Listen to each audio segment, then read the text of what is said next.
भाग्य, समय का फेर और हमारी असावधानी कई बार हमें समस्या में डाल देती है और हमें पीड़ा पहुंचाती है।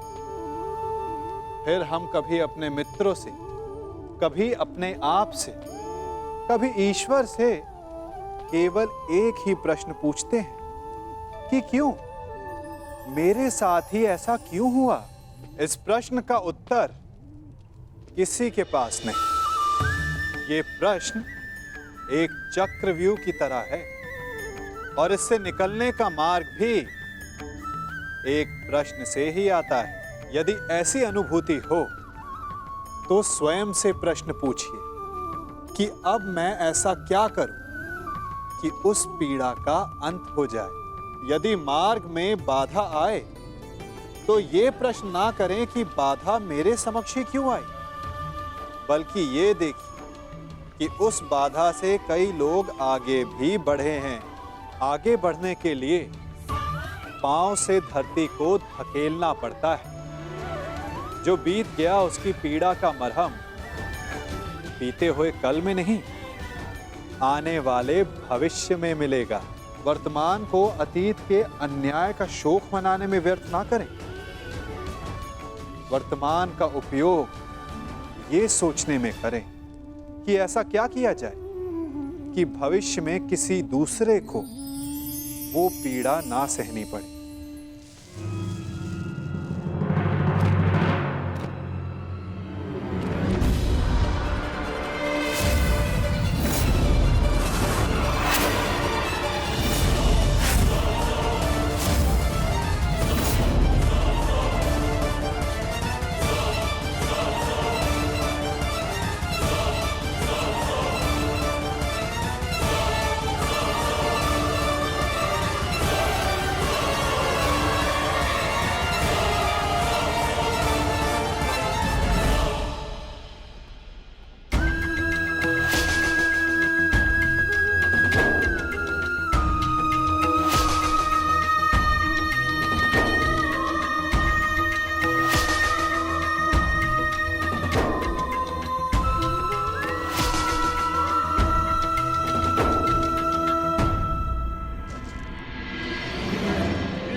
ये प्रतिज्ञा लेता हूं कि जिस प्रकार मैंने भूमि पर आघात किया है, उसी प्रकार युद्ध में मैं तुम्हारे छाती पर आघात करके तुम्हारी छाती फाड़ दूंगा दुष्टात्मा।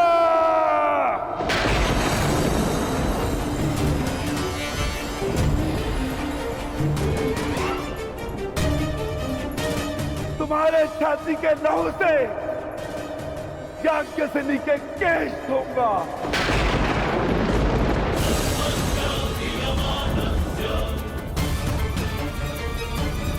और तब द्रौपदी अपने केश बांधेगी।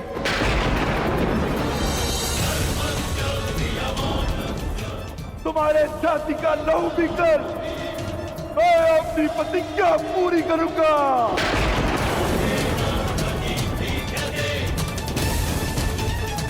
और तुम दुर्योधन मामा श्री के स्वप्न के होने वाले सम्राट अपने अंत के दिन कितना प्रारंभ कर दो।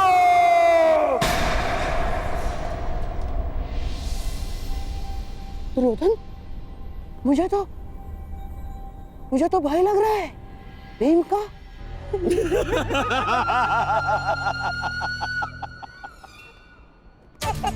दिन तो तुम गिनना प्रारंभ कर दो पांडु पुत्रों। और हाँ, ठीक से दिन, प्रहर और क्षणों की गणना करना।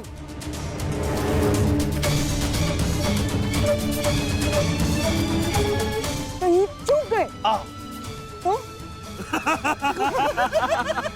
फिर से वनवास। जाओ जाओ जाओ जाओ।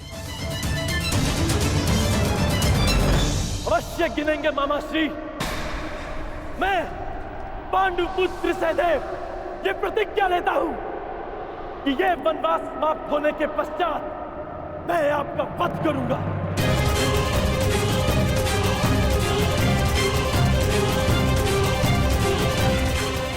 मेरा वध?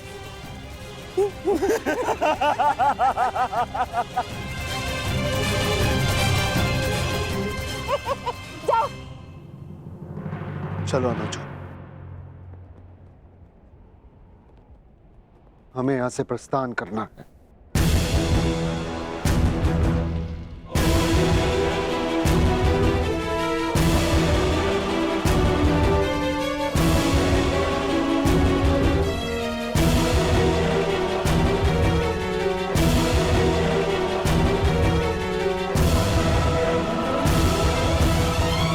तेरा वर्ष स्मरण रखना, और तुम भी स्मरण रखना कि 13 वर्षों के पश्चात उस महासंग्राम में तुम्हारा सामना मुझसे होगा।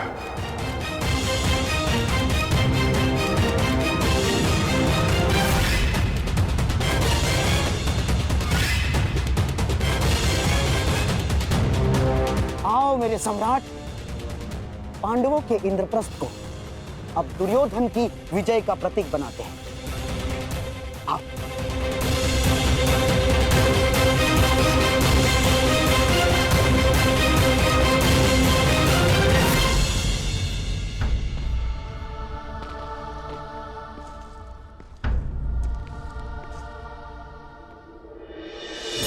नारायणं नमस्कृत्य नरं चैव नरोत्तमं देवीं सरस्वतीं व्यासं ततो जयमुदीरयेत्। नारायणं नमस्कृत्य नरं चैव नरोत्तमं देवीं सरस्वतीं व्यासं ततो जयमुदीरयेत्।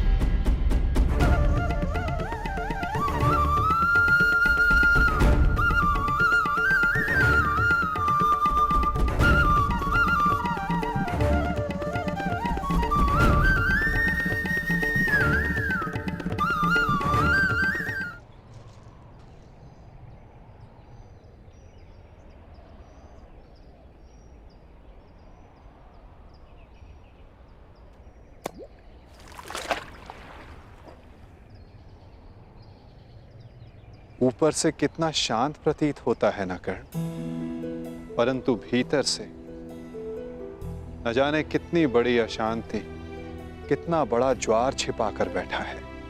आपने मुझे जल की अशांति के विषय में बताने के लिए तो नहीं बुलाया केशव। जल की बात कौन कर रहा है कर्ण? मैं तो मनुष्य के मन की बात कर रहा हूं।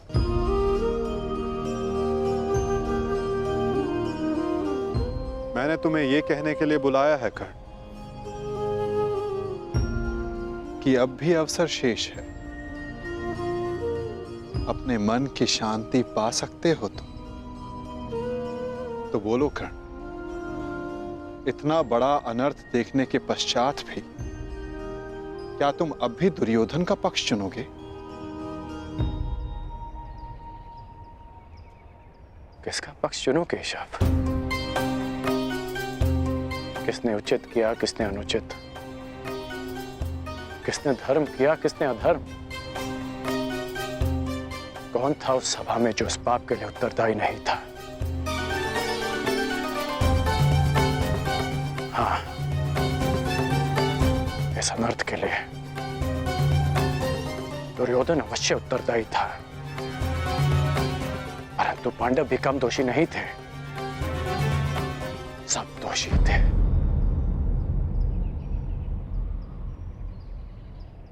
मैं भी दोषी हूं केशव। तुम अब भी प्रायश्चित कर सकते हो कर्ण।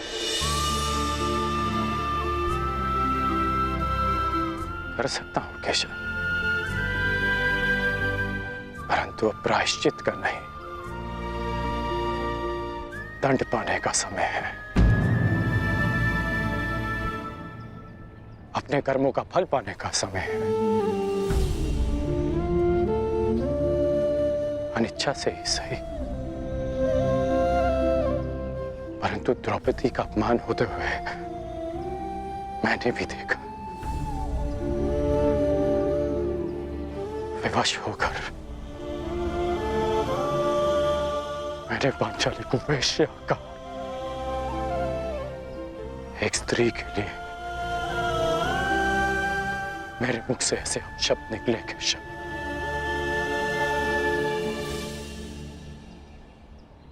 अब उसका विषपान भी तो मुझे ही करना होगा, है ना केशव? परंतु एक प्रश्न शेष है केशव। मैंने तो पाषाण होना चुना, परंतु जिसे आपने पंख बनाया उन्होंने भी आपको लज्जित किया। फिर आप उनके साथ क्यों हैं?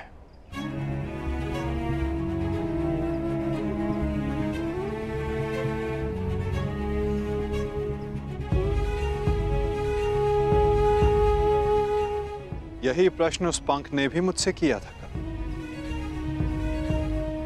और जो उत्तर मैंने उसे दिया वही उत्तर मैं तुम्हें भी दूंगा कर्ण।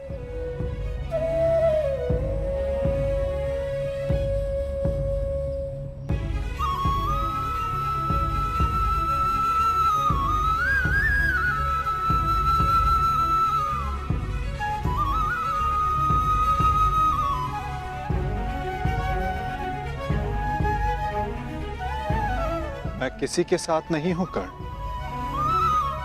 मैं केवल विरोध में हूं। हर पाप के, हर अत्याचार के। मुझे मेरे प्रश्न का उत्तर मिल गया केशव।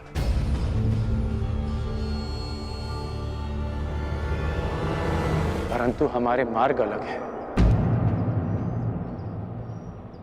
अब हम सीधा युद्ध में मिलेंगे केशव,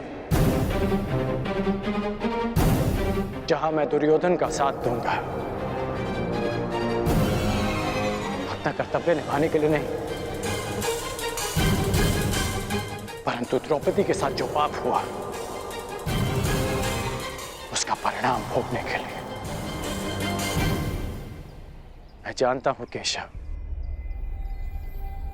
कि 13 वर्षों के पश्चात एक महासंग्राम होगा, एक महाभारत होगा, जहां आप मेरे विरुद्ध खड़े होंगे। आप अपना धर्म निभाइए और मैं अपना धर्म निभाकर अपना पश्चाताप पूर्ण करूंगा।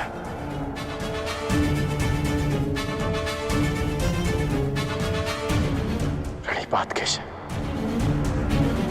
न्यायानाम् अधिकाराणाम् प्राप्त्यर्थम् साम्राज्यर्थम् न्यायानाम् अधिकाराणाम् प्राप्त्यर्थम् साम्राज्यर्थम्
अति उत्तम।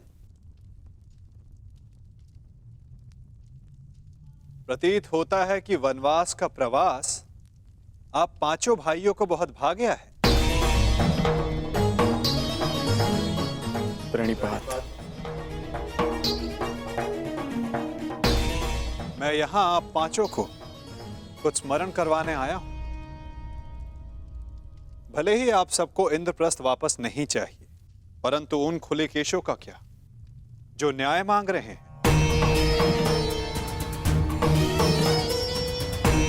इस भांति वनवास के प्रवास का आनंद उठाकर आप इन खुले केशों को न्याय दिलवाएंगे।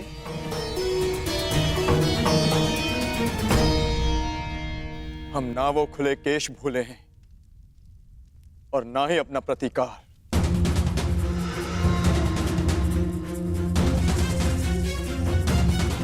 हम युद्ध की तैयारी कर रहे हैं माधव। जो युद्ध होगा वो ऐसा युद्ध होगा जो ना आज तक कभी हुआ है और ना कभी होगा।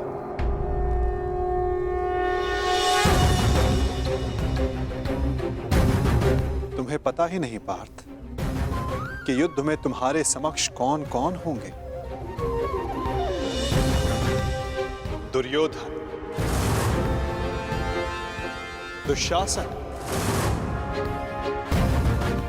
जयद्रथ, द्रोण, भीष्म, अश्वत्थामा और सबसे महत्वपूर्ण योद्धा अंगराज कर्ण।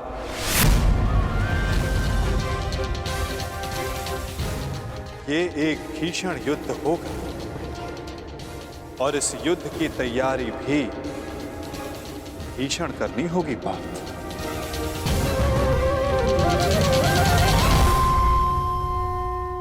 तो हम क्या करें माधव? हमारा मार्गदर्शन कीजिए। जब लक्ष्य कठिन हो तो मार्ग भी सरल नहीं होता पार्थ। एक कठिन मार्ग से जाना होगा, एक कठिन यात्रा करनी होगी पार्थ।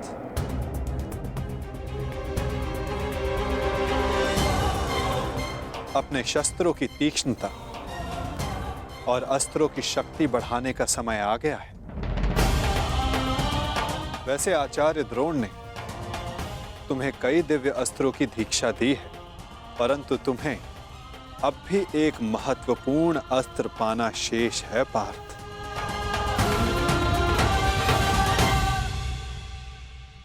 पशुपतास्त्र।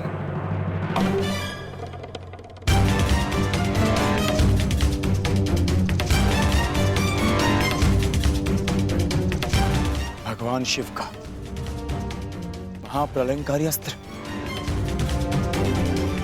हाँ पार्थ, भगवान शिव को प्रसन्न करो। कैलाश जाकर उनसे इस महान अस्त्र की दीक्षा लो। चूंकि युद्ध में सर्वाधिक आवश्यकता तुम्हें इसी अस्त्र की पड़ेगी। ठीक है माधव, जैसा आप चाहते हैं वैसा ही होगा। मैं आज अभी कैलाश के लिए प्रस्थान करता हूं। तुम्हारी सफलता की कामना सहित मैं तुम्हें विदा करता हूं पार्थ, परंतु फिर से स्मरण करवाता हूं, मार्ग बहुत कठिन होगा और बाधाएं बहुत भयंकर।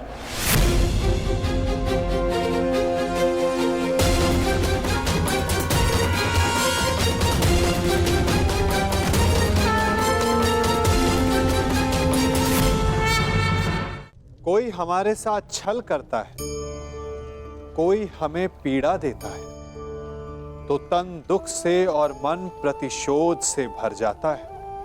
फिर हम प्रतिकार चाहते हैं, अपने मन की अग्नि को शांत करने के लिए प्रतिशोध चाहते हैं। और यही हम सबसे बड़ी भूल कर बैठते हैं। तो क्या किया जाए? इसका केवल एक ही उपाय है और वो है क्षमा। यदि प्रतिकार चाहिए तो प्रतिशोध भुला दीजिए और न्याय की ओर अपने पग बढ़ाइए, क्योंकि यही वास्तविक प्रतिकार है। वैसे तो आचार्य द्रोण ने तुम्हें कई दिव्य अस्त्रों की दीक्षा दी है, परंतु तुम्हें अब भी एक महत्वपूर्ण अस्त्र पाना शेष है पार्थ, पशुपतास्त्र। परंतु फिर से स्मरण करवाता हूं, मार्ग बहुत कठिन होगा और बाधाएं बहुत भयंकर। परंतु आपने ही कहा था ना माधव, यदि लक्ष्य कठिन हो तो मार्ग सरल नहीं होता। आज्ञा दीजिए माधव। यशस्वी भव।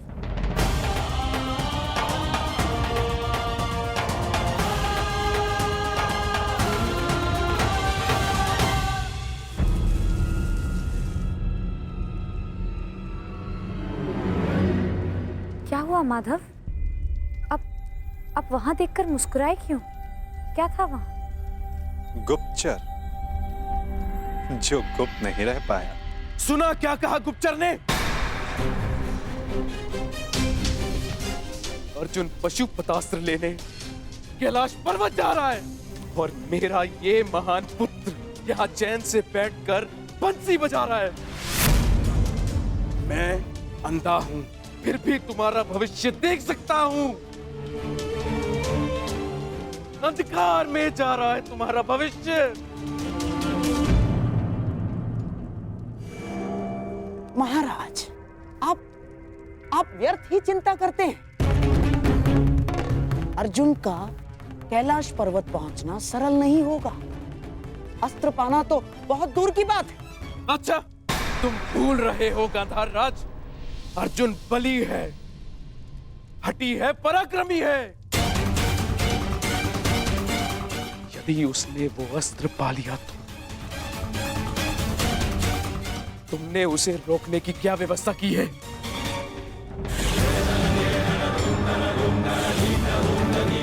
महाराज, आप क्या समझते हैं?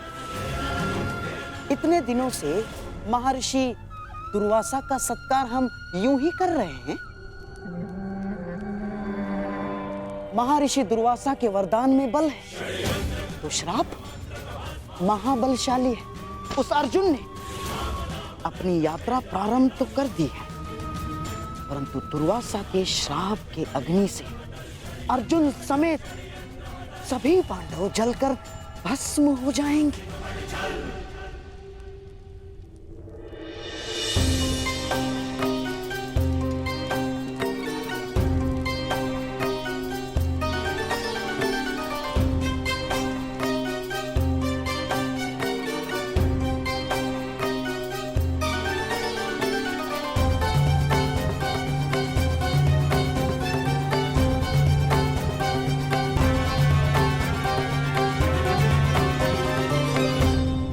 प्रणाम महर्षि।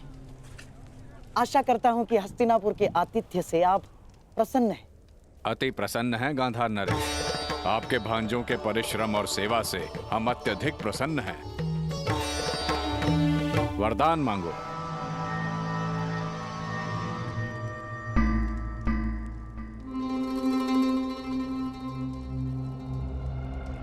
क्या हुआ गांधार नरेश? आपकी आंखों में अश्रु क्यों हैं? क्या करे महर्षि, पांडवों का स्मरण हो आया मुझे। यदि यहां होते तो आपकी सेवा का सौभाग्य और महामुनि का आशीर्वाद प्राप्त कर सकते थे। परंतु महर्षि, आप यदि हमारे आतिथ्य से प्रसन्न हैं तो कृपया वन में जाकर मेरे पांडवों को भी आशीर्वाद देकर कृतार्थ करें। हाँ, और उन्हें भी अपनी सेवा का अवसर प्रदान करें, क्योंकि इस समय उन्हें आपके आशीर्वाद की बहुत बहुत आवश्यकता है महर्षि। अवश्य, हम आज ही प्रस्थान करेंगे। वत्स मध्यसेन, जी गुरुदेव। जाकर पांडवों को सूचित कर दो कि हम उनका आतिथ्य सत्कार प्राप्त करने पधार रहे हैं।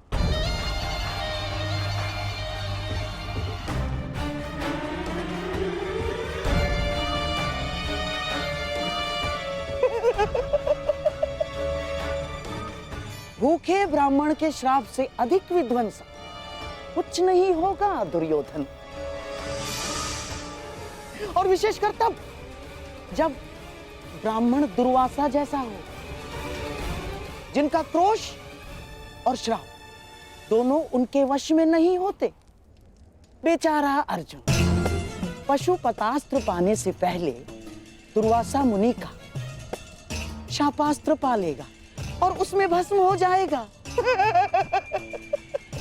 अब तुम ही बताओ दुर्योधन, पांडव 10,000 शिष्यों के साथ दुर्वासा को भोजन कैसे कराएंगे?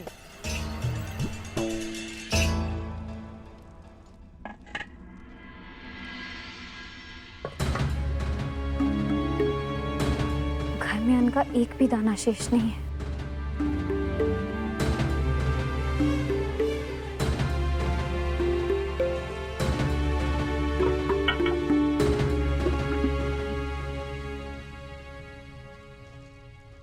प्रणाम।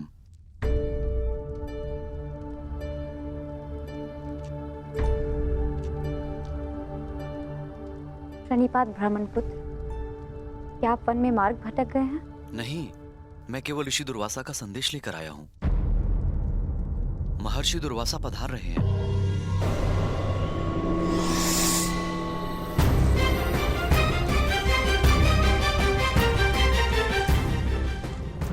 निवेदन है कि उनके और उनके 10,000 शिष्यों के सत्कार की व्यवस्था करें।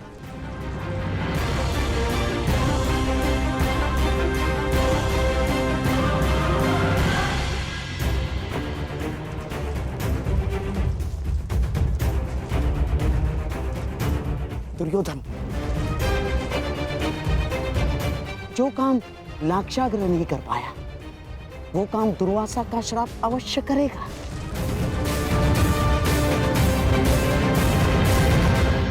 हे ईश्वर, घर में अन्न ही नहीं है, मैं कैसे उनका सत्कार कर पाऊंगी?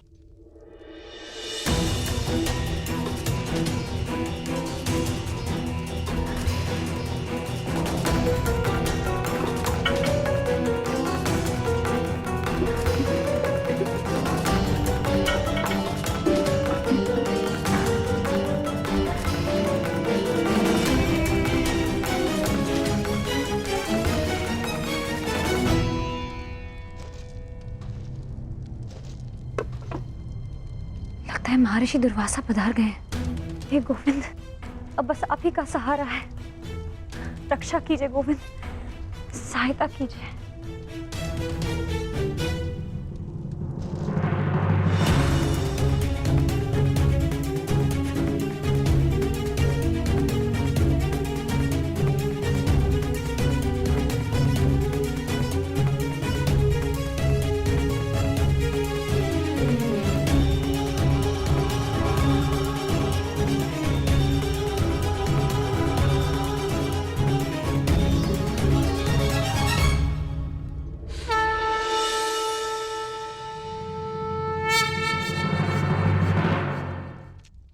बहुत विकट समस्या में हूं गोविंद, रक्षा कीजिए। सखी, भूखे पेट मुझे कुछ नहीं सूझता। पहले मेरी शुद्धा पूर्ति की व्यवस्था करो, उसके पश्चात ही मैं तुम्हारी समस्या का समाधान कर पाऊंगा। परंतु सखा। सखी, मुझे भूख लगी है। अब जो कुछ भी घर में है ले आओ, उसके पश्चात बैठकर बात करेंगे। जाओ जाओ।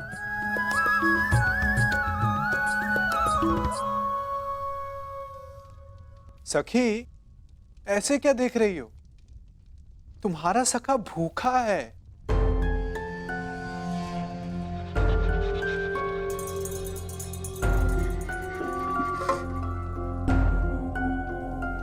आपने तो समस्या और बढ़ा दी है सखा। घर में अन्न का एक भी दाना नहीं है। असत, तुम कब से इतनी कृपण हो गई सखी? अपने सखा से भोजन छिपा रही हो? हटो, मैं खुद ही देख लेता हूं।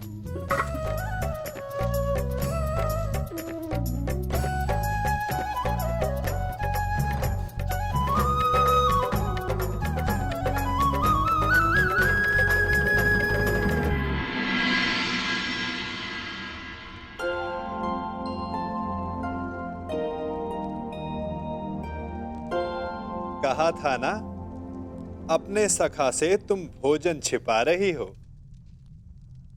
नारायणं नमस्कृत्य नरं चैव नरोत्तमं देवीं सरस्वतीं व्यासं ततो जयमुदीरये। नारायणं नमस्कृत्य नरं चैव नरोत्तमं सरस्वतीं व्यासं ततो जयमुदीरये।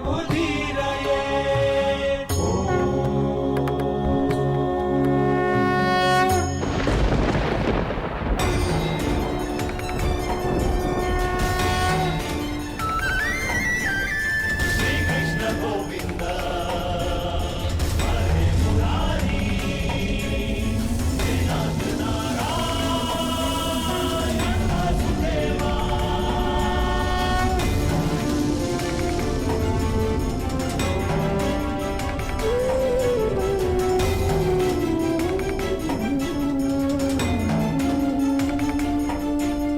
श्री कृष्ण गोविंद हरे मुरारी हे नाथ नारायण वासुदेवा।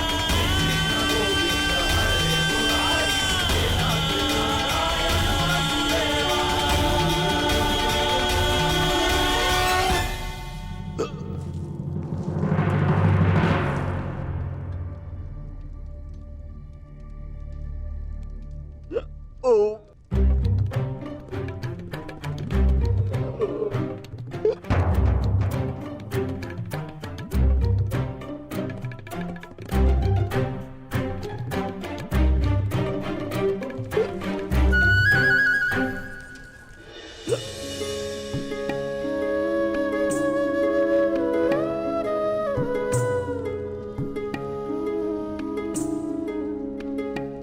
आनंद आ गया सखी। अब जाकर मेरी भूख शांत हुई। अच्छा, वो समस्या क्या थी? तनिक बताओ। सखा, वो महर्षि दुर्वास। कल्याण हो पांचाली।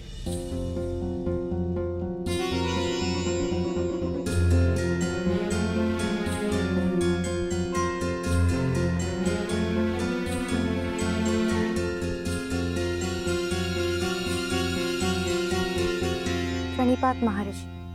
अखंड सौभाग्यवती भव।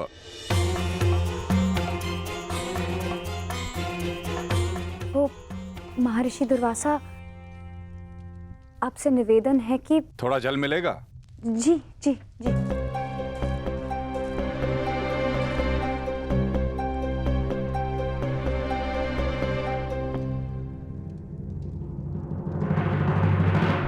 महर्षि, वो आपके शिष्य ने संदेश दिया था कि वो भोजन। क्षमा चाहता हूं यज्ञसेनी, अब हम भोजन नहीं कर पाएंगे। हमारा पेट भर चुका है। कष्ट के लिए क्षमा चाहता हूं।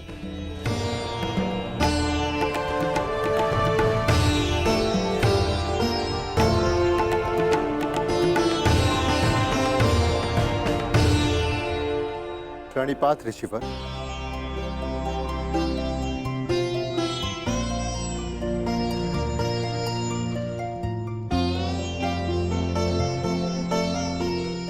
प्रणिपात महर्षि, आपका अचानक यहाँ आगमन? मुझे शकुनी ने कहा था मैं यहाँ आकर पांडवों का सत्कार ग्रहण करूं।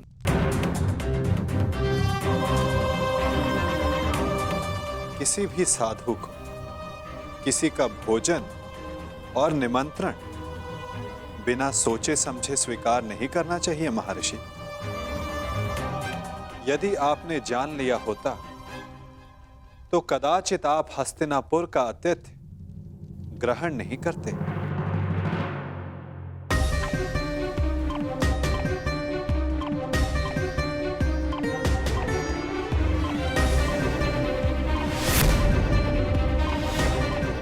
जीतने वाला दूसरे के राज्य पर 13 वर्ष का अधिकारी हो और हारने वाले को 12 वर्ष का वनवास और 1 वर्ष के अज्ञातवास पर जाना होगा। उन कौरवों ने केवल तुम्हारे साथ ही नहीं, अपितु मेरे साथ भी छल किया है। छल करके उन्होंने मुझसे तुम्हें श्राप दिलाने की योजना बनाई। मैं उन्हें अभी भस्म कर दूंगा। नहीं ऋषिवर, आप ऐसा अनर्थ नहीं करेंगे। वरों का नाश करना हमारी प्रतिज्ञा है। तो मैं तुम्हें आशीर्वाद देता हूं कि तुम अपने प्रयोजन में अवश्य सफल होंगे।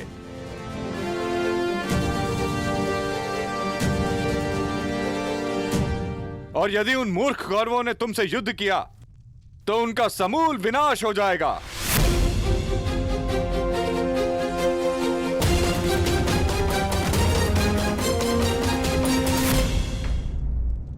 वाह शकुनी वाह, क्या उत्तम प्रयत्न किया है तुमने। श्राप दिलवाने गए थे पांडवों को, वरदान दिलवाकर लौटे हो। तुम्हारी तो जय जयकार होनी चाहिए, जय जयकार। समझ में नहीं आता कैसे पांडवों से हस्तिनापुर की रक्षा की जाए और कैसे अपने इस मूर्ख पुत्र की सुरक्षा की जाए। मैं बताता हूं कि क्या करना है।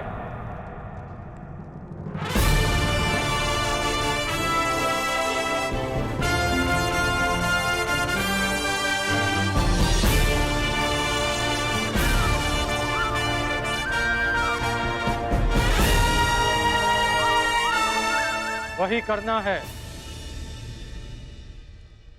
जो गांधार राज युवराज को कभी नहीं करने देना चाहते हैं।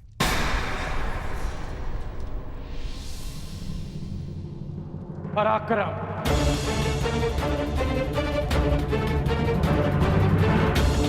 यदि अर्जुन अपनी शक्ति बढ़ा रहा है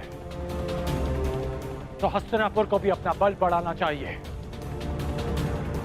परंतु कैसे बढ़ाओगे बल अंगराज? क्या मेरे सम्राट दुर्योधन को भी कैलाश पर्वत भेज दिया जाए अंगराज? नहीं गांधार राज, ये संभव है दिग्विजय यात्रा करके। दिग्विजय? हमें भारत के सारे राज्यों को हस्तिनापुर के छत्र के नीचे लाना होगा, क्योंकि युद्ध तो होना ही है और युद्ध में सैन्य शक्ति का महत्व किससे छिपा है। हमें दिग्विजय करके हस्तिनापुर का बल बढ़ाना होगा। परंतु दिग्विजय करेगा कौन? हस्तिनापुर का सेवक करेगा।